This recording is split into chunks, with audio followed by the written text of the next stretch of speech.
Quero saudar os irmãos com a graça e a paz do Senhor. Quero convidá-los a abrirem suas Bíblias no Evangelho segundo João, capítulo 6. Evangelho segundo João, capítulo 6.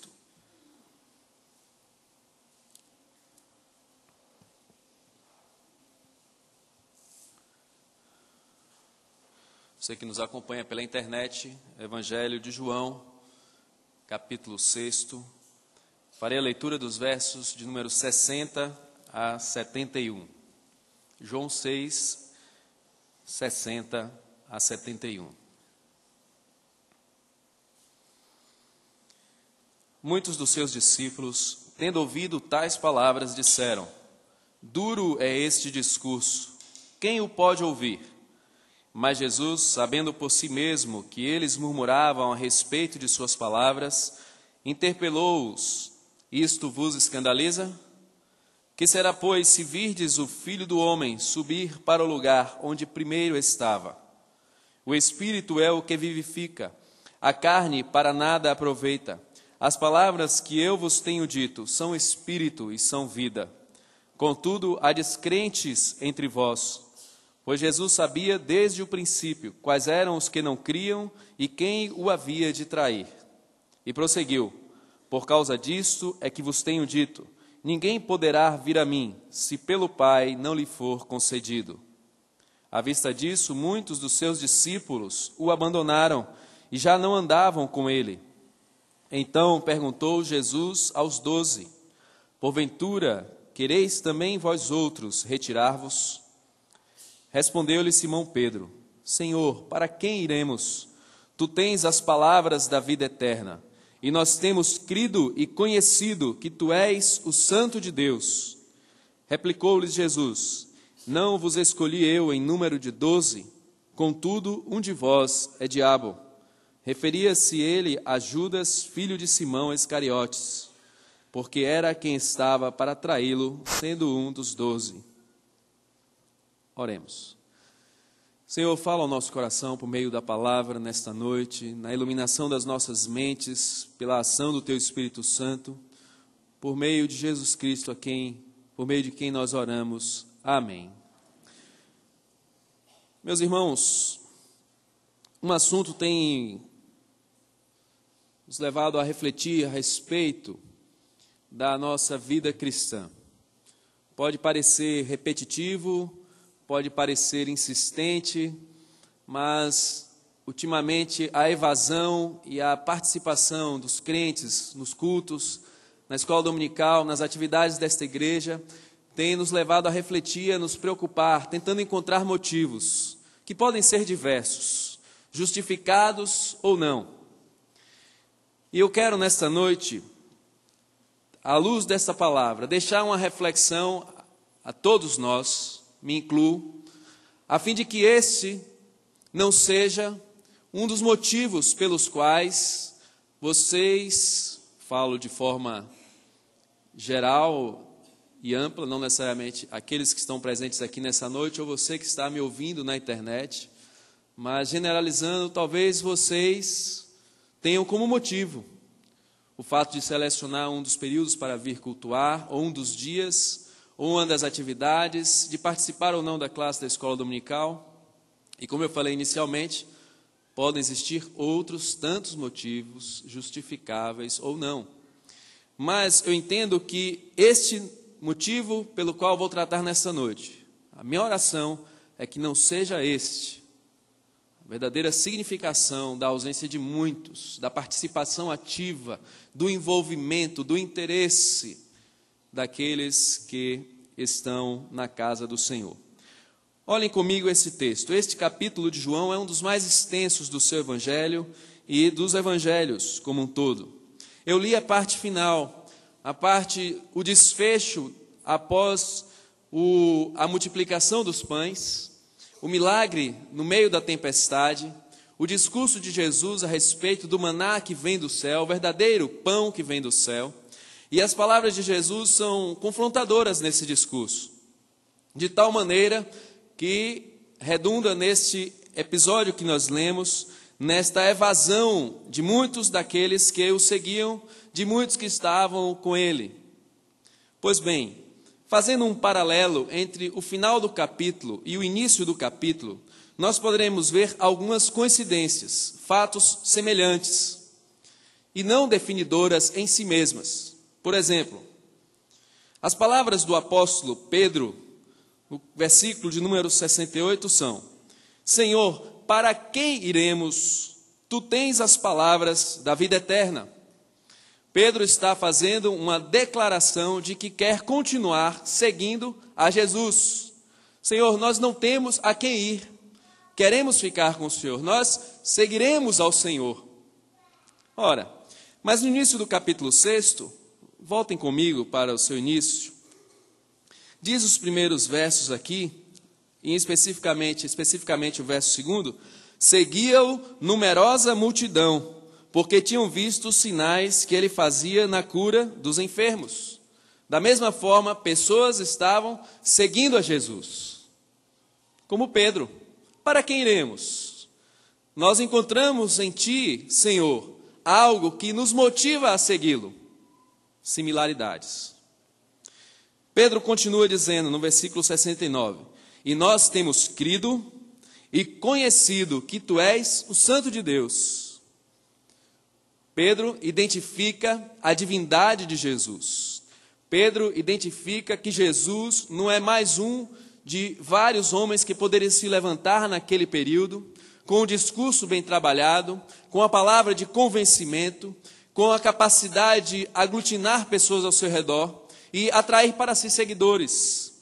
Ele identifica Jesus como alguém vindo da parte de Deus. Observe o versículo 14. A mesma multidão que seguia Jesus, vendo, pois, os homens o sinal que Jesus fizera, disseram: este verdadeiramente é o profeta que devia vir ao mundo. A mesma direção do que Pedro falara. Alguém vindo da parte de Deus, um profeta. Ora, na linguagem daquelas pessoas, um profeta era alguém que falava em nome de Deus, um representante de Deus aos homens, aquele que proclamava as verdades eternas para o povo, vindo da parte do Deus Altíssimo. E da mesma forma como Pedro estabelece o seu compromisso em seguir a Jesus e declara que ele é o Santo de Deus, alguém vindo da parte de Deus, no início deste capítulo nós encontramos aqueles que seguiam Jesus, vendo-lhes os sinais, vendo os sinais que Jesus fizera, e ao mesmo tempo declararam, diante desses sinais, este verdadeiramente é o profeta que devia vir ao mundo. Paralelamente, situações similares. Mas o que diferencia estas duas posições? A afirmação de Pedro nos dá a dica. Tu tens as palavras da vida eterna. E o que diferencia aqueles que seguem a Jesus, que reconhecem Jesus alguém especial, mas que em determinado momento fazem outra opção, são as considerações e a atitude que têm diante daquilo que consideram a palavra de Jesus como palavra de vida eterna. Esta é a grande diferença que separa aquela multidão que seguia Jesus daqueles últimos que permaneceram com Jesus ao ouvirem a pregação da palavra de vida eterna. Portanto, não podemos descansar por estarmos numa multidão de seguidores. Não podemos nos contentar em estar no meio de um grande grupo, de um numeroso grupo, de um grupo consensual, de que reconhecem em Jesus algo especial, algo de valor, algo divino. É muito mais necessário. É necessário pesar as palavras de Jesus como palavras de vida eterna. E se assim o fazemos, e se assim nós nos interessamos em buscar, se assim as recebemos, a nossa atitude é que determina a diferença entre sermos verdadeiros discípulos e abandonarmos ao Senhor Jesus quando o discurso nos confronta. Essa é a grande diferença. Pedro, não iremos para ninguém mais. Para quem iremos nós? Vamos segui-lo. a despeito da pergunta franca, não foi retórica, de Jesus: quereis vós também retirar-vos? Palavra séria, sempre como Jesus falou, nessa atitude. Não, para quem iremos? Vamos segui-lo. Tu és o Santo de Deus, nós temos visto e crido e conhecido que tu és o Santo de Deus. Mas Pedro, o que você fez, aquela multidão também fez. Onde está a diferença? Na consideração e nas atitudes que nós temos diante das palavras de Jesus, que são palavras de vida eterna. Obviamente, se elas são palavras de vida eterna, é que elas são dirigidas a um lugar, a um ambiente, a corações que se encontram na morte espiritual, na morte eterna. O próprio Jesus diz: o Espírito é o que vivifica, a carne para nada aproveita. As palavras que eu vos tenho dito são Espírito e são vida. Essas palavras de Jesus são palavras de vida eterna. E se assim o considerarmos, se assim a retermos, se assim a acolhermos, se assim recebemos essa palavra e a obedecemos, de fato, estaremos preparados para seguir Jesus por onde quer que Ele nos conduza. Palavras de vida eterna. O que aconteceu nesse contexto?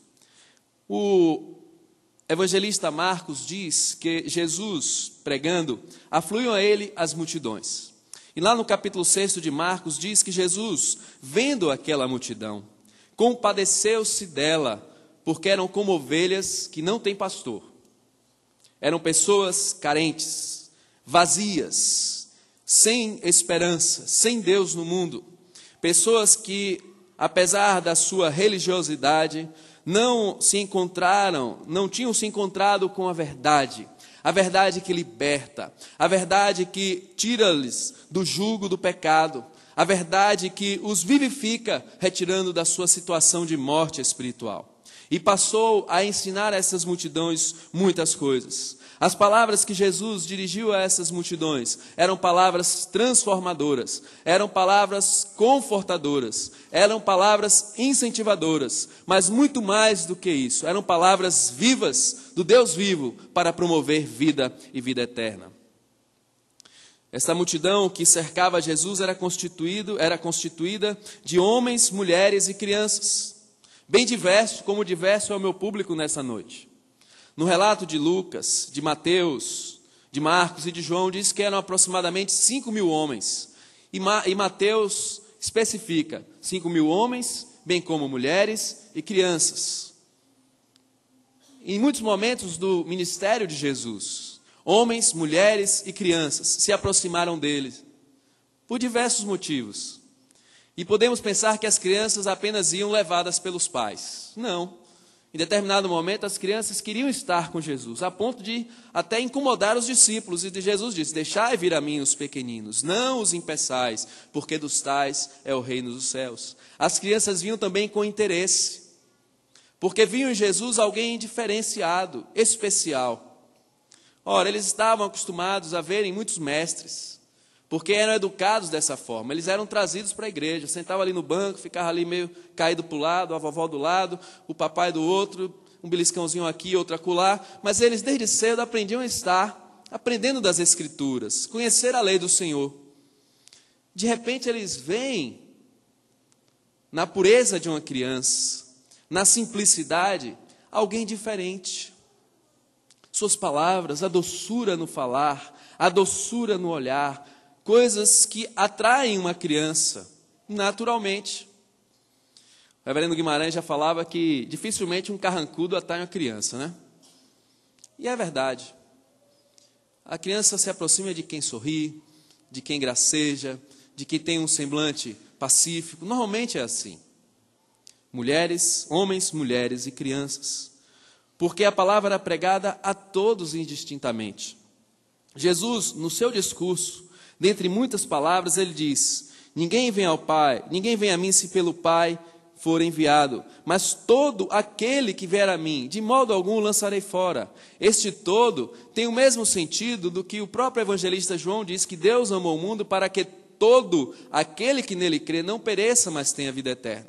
Quer dizer, nesta multidão, que todo o que ouve e crê, esse tem a vida eterna. Mas não quer dizer que na multidão todos ouvem e todos creem e têm a vida eterna. É diferente. Por isso a multidão de homens, mulheres e crianças. Pessoas de diversas culturas. Deus não faz acepção de pessoas. O seu evangelho é pregado a todos os povos, a todas as nações.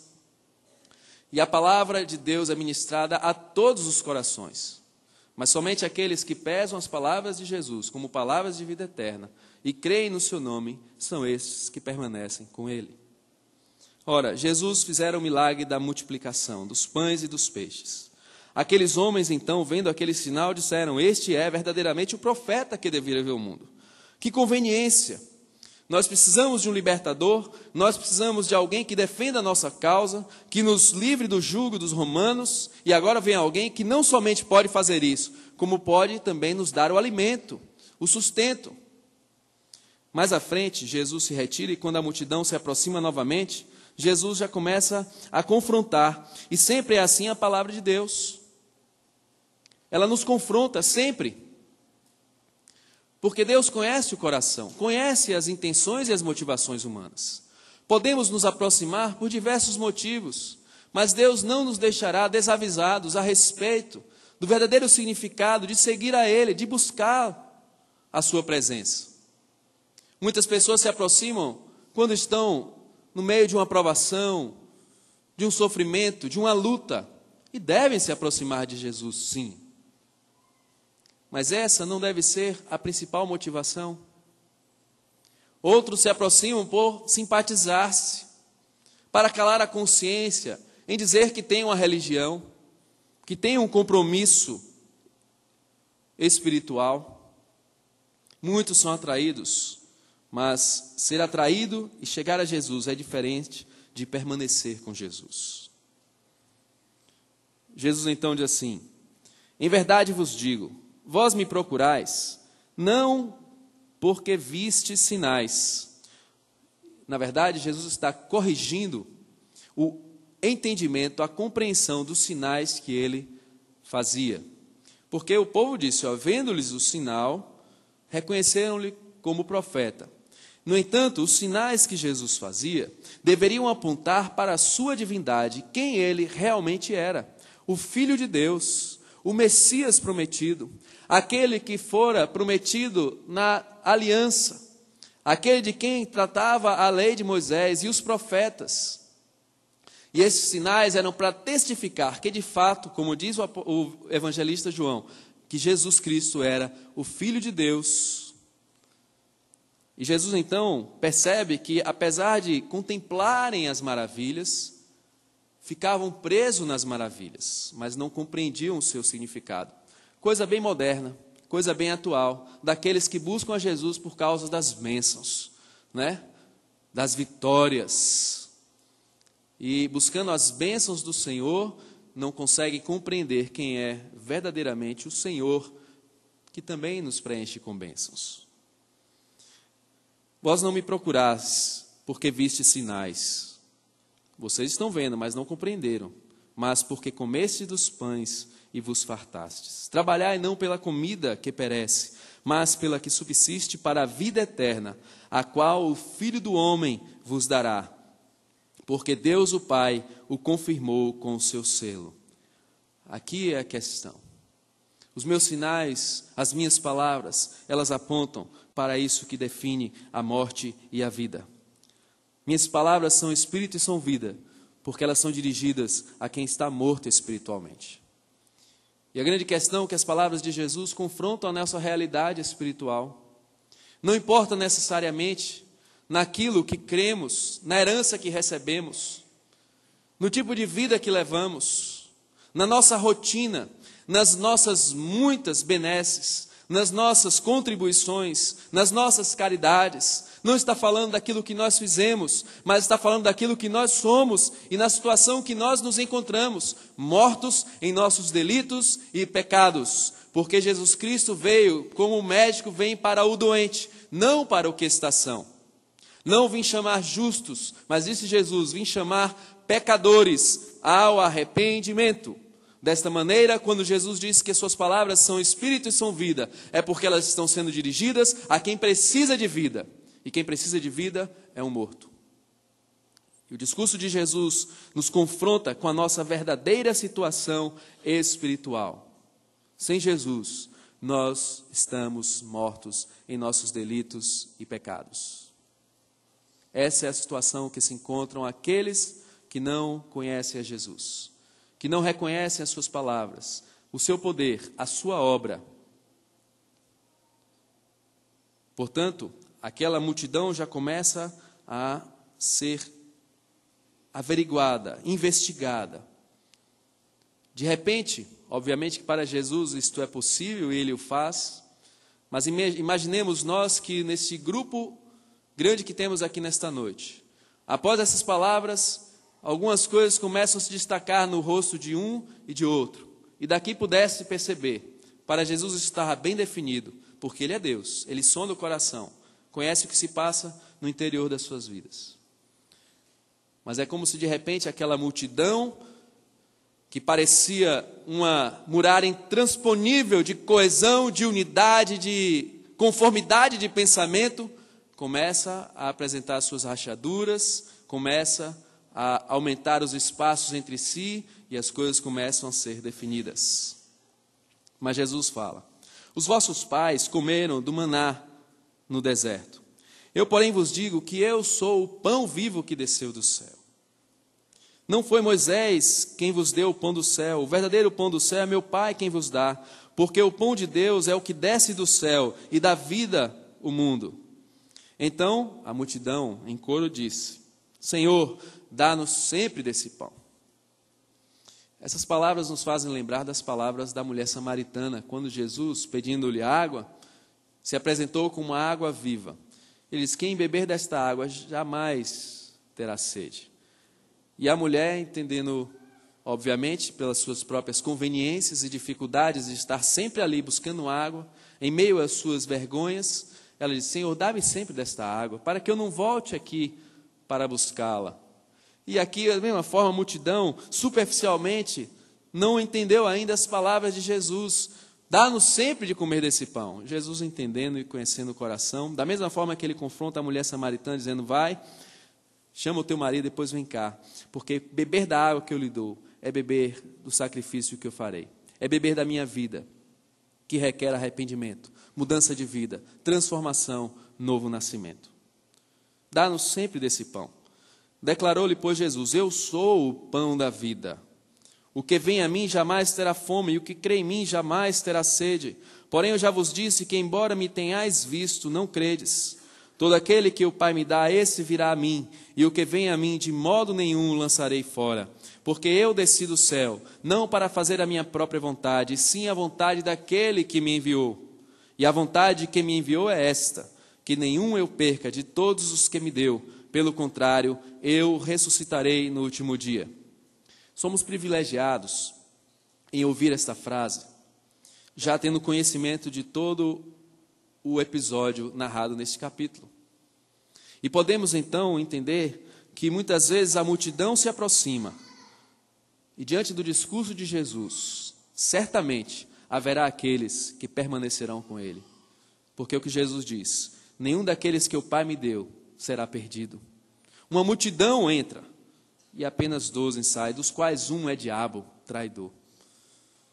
Isso nos dá a paz no coração de entender que as ovelhas do Senhor ouvem a sua voz e o seguem. A palavra pregada não será recusada por aqueles que foram escolhidos de Deus. Então, por maior que seja a multidão que esteja reunida, independente do que ouça, da confrontação que se apresente, aqueles a quem o Pai escolheu não serão perdidos. Independente dos tempos, das eras, dos discursos, dos atributos deste mundo, sempre haverá aqueles que permanecerão com o Senhor, porque Deus os encaminhou para Jesus, e de todos aqueles a quem o Pai o enviou, nenhum deles será perdido. De fato, a vontade de meu Pai é que todo homem que vir o Filho e nele crê tenha a vida eterna, e eu o ressuscitarei no último dia. E então Jesus tece a detalhes a respeito do que significa comer do pão, beber do seu sangue, comer da sua carne. Obviamente que aquilo escandalizou os discípulos e os judeus ali presentes, porque se reportava a questões tratadas na própria lei. Moisés orientara que não se podia beber sangue, e no entanto Jesus diz que tem que beber do seu sangue. Da mesma forma que tem que comer da sua carne. Ora, a lei proibia que os homens se alimentassem de carne humana, mas Jesus não estava falando isso literalmente. E as pessoas até compreenderam. No entanto, Jesus persistia em se dizer maior do que Moisés. Porque Moisés, o grande profeta, foi aquele por quem Deus enviou o maná. E Jesus corrige, não foi Moisés quem vos deu o pão, foi Deus. Agora Jesus te diz, aquele que é o pão vivo que desceu do céu. Então é maior do que Moisés. E essa também é uma das questões que irrita o coração daquelas pessoas, por ter aquele homem que nasceu aqui, filho de José, filho de Maria, agora vem dizendo essas coisas. Mas Jesus continua, eu sou o pão da vida. Este é o pão que desce do céu, para que todo o que dele comer não pereça. Eu sou o pão vivo que desceu do céu. Se alguém dele comer, viverá eternamente. E o pão que eu darei pela vida do mundo é a minha carne. Disputavam, pois, os judeus entre si, dizendo, como pode esse dar-nos a comer a sua própria carne? Respondeu-lhe Jesus, em verdade vos digo, se não comerdes a carne do Filho do Homem, não beberdes o seu sangue, não tendes vida em vós mesmos. Quem comer a minha carne e beber o meu sangue tem a vida eterna, e eu o ressuscitarei no último dia. Pois a minha carne é verdadeira comida, e o meu sangue é verdadeira bebida. Quem comer a minha carne e beber o meu sangue, permanece em mim, e eu nele. Da multidão que se aproximou, muitos saíram, nem todos permaneceram. Mas quem comer a carne e beber o sangue, permanece em mim, e eu nele. Assim como o Pai que vive me enviou, e igualmente eu vivo pelo Pai, também quem de mim se alimenta, por mim viverá. Este é o pão que desceu do céu. Em nada semelhante àquele que os vossos pais comeram e contudo morreram. Quem comer este pão, disse Jesus, viverá eternamente. As palavras de Jesus são espírito e são vida. Elas são dirigidas àqueles que estão mortos. E ele então diz que aquele que comer do seu pão, da sua vida, viverá eternamente. Foi esse discurso que dispersou aquela multidão. E diz aqui o texto que não somente a multidão, mas também os discípulos de Jesus. Duro é esse discurso, quem o pode ouvir? Pareciam coisas loucas, desconexas, sem sentido. Quem pode continuar ouvindo essas coisas? E então vem o episódio que nós narramos e que de fato define aqueles que levam em consideração as palavras de vida eterna proclamadas por Jesus. E então, meus queridos irmãos, eu fico a pensar, como eu disse no início, a respeito dos muitos motivos que nos fazem aproximar de Jesus. Motivos diversos. Agora, o que nos faz atrair e aproximar não é tão importante quanto aquilo que nos faz permanecer. Porque, como nós vimos aqui, é isso que diferencia a multidão daqueles que ficaram com Jesus. As palavras de Jesus eram dirigidas ao coração. Foram divisores de água. Eu vim para que tenham vida e a tenham em abundância. Conhecereis a verdade e a verdade vos libertará. Eu sou o caminho e a verdade e a vida. E ninguém vem ao Pai senão por mim. Essas palavras eram dirigidas aos corações cansados, oprimidos, sobrecarregados, ovelhas sem pastor, ovelhas desgarradas. Essas palavras estavam sendo proclamadas e pregadas. Diz no Evangelho de Mateus que as multidões ficavam maravilhadas com as palavras de Jesus, porque falava como quem tendo autoridade. Os soldados que foram prender Jesus voltaram sem ele, dizendo, ninguém jamais falou como este homem. As palavras de Jesus eram poderosas, mas elas requeriam de nós, dos seus ouvintes e de nós, uma posição, uma atitude, uma definição, porque as suas palavras verdadeiramente são espírito e são vida. Não são simplesmente um discurso motivador, não somente isto. Obviamente que as palavras de Jesus nos motivavam a continuar, a perseverar os nossos intentos. Tem de bom ânimo, eu venci o mundo. As palavras de Jesus não eram simplesmente palavras consoladoras, mas também o eram. Vinde a mim todos vós que estáis cansados e oprimidos, que eu vos aliviarei.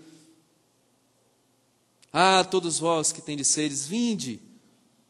Jesus convidou todo aquele que tinha sede, venha a mim, beba. Palavras consoladoras. Eram também palavras orientadoras, que dirigiam os nossos passos, que corrigiam as nossas atitudes. Mas não somente palavras orientadoras, muito mais do que isso. Quer consoladoras, quer motivadoras, quer orientadoras, essas palavras são palavras salvadoras, palavras de redenção, são espírito e são vida. E onde essa palavra é lançada, e no coração que a acolhe, essa palavra produz frutos. E essa palavra traz um divisor de águas na nossa vida.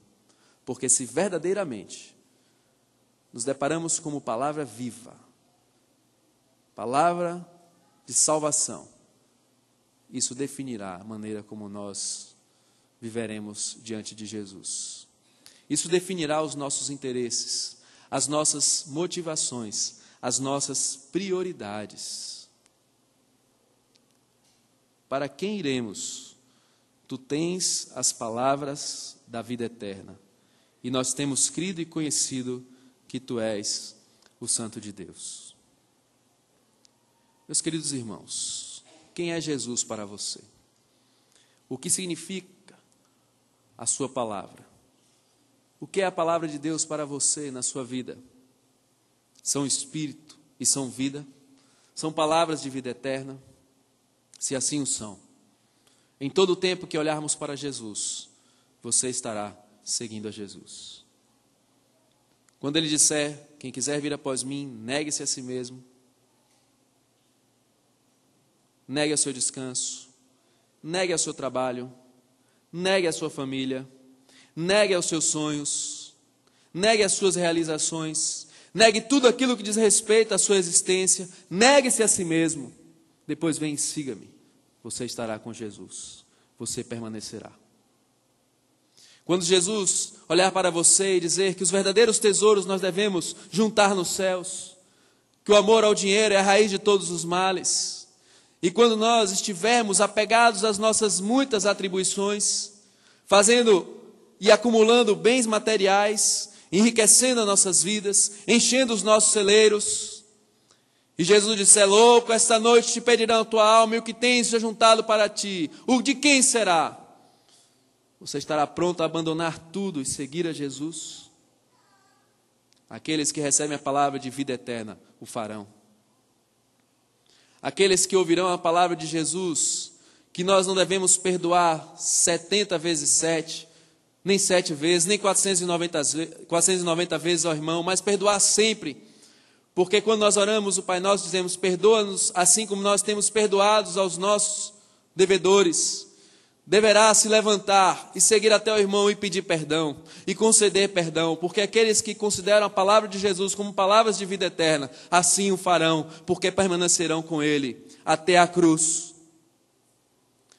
Porque a vida de Jesus foi sacrifício, e não há libertação, não há remissão, não há verdadeiro perdão sem o sacrifício. Por isso que Jesus disse que a sua carne deverá ser comida e o seu sangue deverá ser bebido. Isso quer dizer que nós teremos que seguir a Jesus até aquele momento em que Ele foi levantado no madeiro. E ali Ele deu a sua própria vida em sacrifício para a remissão de pecados, para a verdadeira libertação do jugo do pecado que nos acomete, que nos escraviza e que nos condena. Temos que segui-lo até a cruz e tomar a sua cruz, para então participar da sua carne e do seu sangue. Porque nós devemos receber pela fé o sacrifício que Ele fez.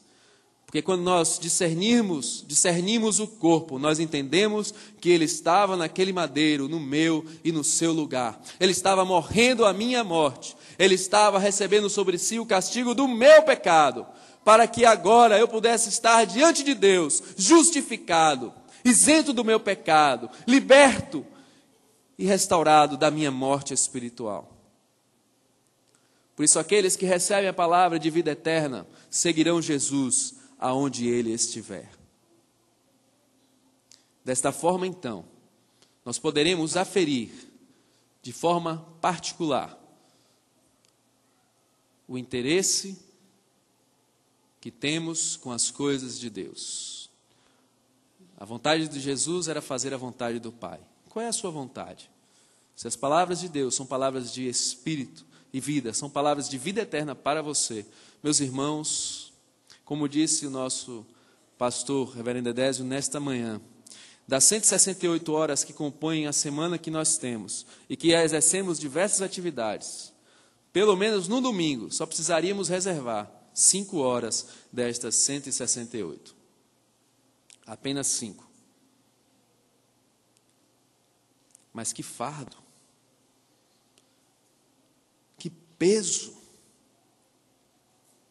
que horas são estas que concorrem com tantas outras coisas. Semana fatigante, cansativa, estressante. Sim, eu sei que é. Também tenho essa semana estressante. A casa naquela confusão dos filhos, as ausências durante a semana. Eu sei como é isso. Me permito apenas esclarecer que, fazendo essas notificações, eu estou aí sentado com vocês. Não estou dizendo que lá a minha casa é o exemplo, não. Estou usando as referências do nosso dia a dia. Eu sei que, às vezes, os pais não encontram os filhos durante a semana. Talvez domingo seria o dia oportuno para se encontrar. Eu sei. Você trabalha de sábado a sábado. E o domingo é o único dia de folga, eu sei. Você não consegue tempo para ir ao supermercado. Temos agora os supermercados que estão abertos aos domingos, 24 horas, eu sei. Eu sei, tem muitas coisas que eu sei, que você sabe também, e que preenchem essas 168 horas da nossa semana, mas que concorrem diretamente com aquelas, pelo menos, 5 horas que nós poderíamos reservar de forma especial, com o interesse de quem considera as palavras de Jesus como palavras de vida eterna, para dedicarmos-nos a ela, para não permitirmos que o nosso coração seja enganado pelos arroubos das multidões que dizem seguir Jesus, que dizem conhecer Jesus, mas que quando Jesus as confronta, abandonam Jesus. De que lado você está? No início do capítulo 6 ou no final do capítulo 6? Dentre aqueles que sabem, que reconhecem, mas que não seguem. Ou dentre aqueles que reconhecem, se quebrantam, se arrependem e permanecem. Porque aqueles que permaneceram, demonstraram na sua vida que foram até a cruz. Daqueles que permaneceram, nenhum deles teve vida fácil. Nenhum deles ficou isento de sofrimentos, de perseguições, de dificuldades, das aflições que Jesus lhes avisara, mas permaneceram. Historicamente, aqueles que permaneceram com Jesus, hoje continuam com Ele na glória. E aprove a Deus deixar esse texto, para que aqueles que hoje aqui estão, reflitam nas mesmas coisas e levem em consideração, porque haverá tempo que Jesus Cristo voltará, e levará consigo aqueles que permanecem com Ele, que recebem as suas palavras como palavras de vida eterna. Então, meus queridos irmãos, que Deus nos dê a iluminação do texto, que nos conduza a uma reflexão muito séria a respeito dos valores que nós temos construído a nossa vida. Pese mesmo na balança. Confronte coisa com coisa. Sonde o seu coração e clame a Deus por misericórdia. Porque haverá tempo em que a porta cada vez mais se estreitará. E somente aqueles que consideram a palavra de Deus, as palavras de Jesus como palavras de vida eterna, se reconhecendo como morto, precisando de vida, permanecerão. E aqueles que permanecem, seguem Jesus até a cruz. E aqueles que o seguiram até a cruz, morreram com ele, também com ele ressuscitaram. E com ele reinarão. Que Deus assim nos abençoe. Amém.